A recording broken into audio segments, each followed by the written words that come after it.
1842 में अंग्रेजों के खिलाफ हुए बुंदेला विद्रोह के प्रमुख नायक थे मधुकर साहब बुंदेला।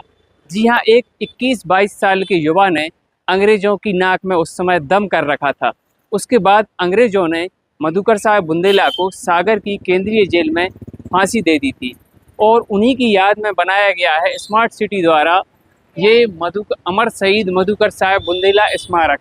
यहीं पर उनकी समाधि भी है, लेकिन आज हम आपको ये बताना चाहते हैं कि उनकी समाधि और उनकी याद में बनाया गया पार्क किस तरह से बदहाली की स्थिति में गुजर रहा है। अच्छा खासा यहाँ पे बोर्ड और लाइट वगैरह हुआ करती थी, सब गायब हैं और हमने सामने से चाबी ली है और उसके बाद ताला तो खोल लिया है, लेकिन अब इस गेट को खोल के देखते हैं। लग रहा ना जाने कब से ये खुला नहीं है, फिर भी हम कोशिश करते हैं इसको खोलने की।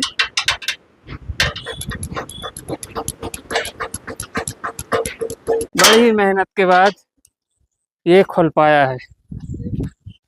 सागर में ये पार्क कहीं ना कहीं मधुकर साहब बुंदेला जी के सम्मान में बनाया गया, उनकी स्मृति में बनाया गया, लेकिन अंदर जब आप आएंगे तो ऐसा लगेगा कि कहीं ना कहीं इस पार्क में उनका अपमान ही हो रहा है।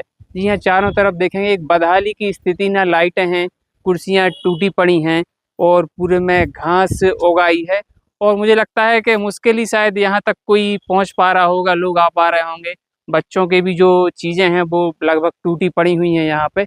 और एक सीनियर पत्रकार संजय पांडे जी हैं, हम उनसे भी इस मामले में बात करते हैं कि उनका क्या कहना है। एक आम आदमी की तरह आप क्या समझते हैं, इस पार्क की क्या व्यवस्था है? सबसे पहले तो मैं स्मार्ट सिटी सागर को धन्यवाद देना चाहूँगा, जिन्होंने अमर शहीद मधुकर साहब बुंदेला जी की स्मृति में इस पार्क का निर्माण कराया था।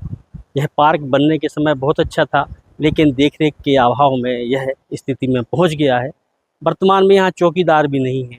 हम सागर विधायक किशोर जैन जी की बात करें तो उन्होंने विधानसभा में इस मुद्दे को बड़ी गर्मजोशी से उठाया था कि सागर में जो 48 वार्डों में अलग अलग पार्क बनाए गए हैं, उनकी देखरेख और उनके निगरानी के लिए बजट की मांग भी की गई थी, लेकिन वह मंजूर नहीं हुई।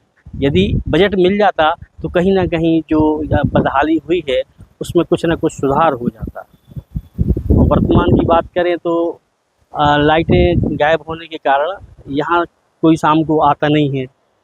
अधिकांश शराबी यहाँ आ जाते हैं, जैसे घर के सामने वालों ने बताया है कि यहाँ शराबी आ जाते हैं, जिससे उन लोगों को परेशानी हुई तो आम लोग आना नहीं चाहते।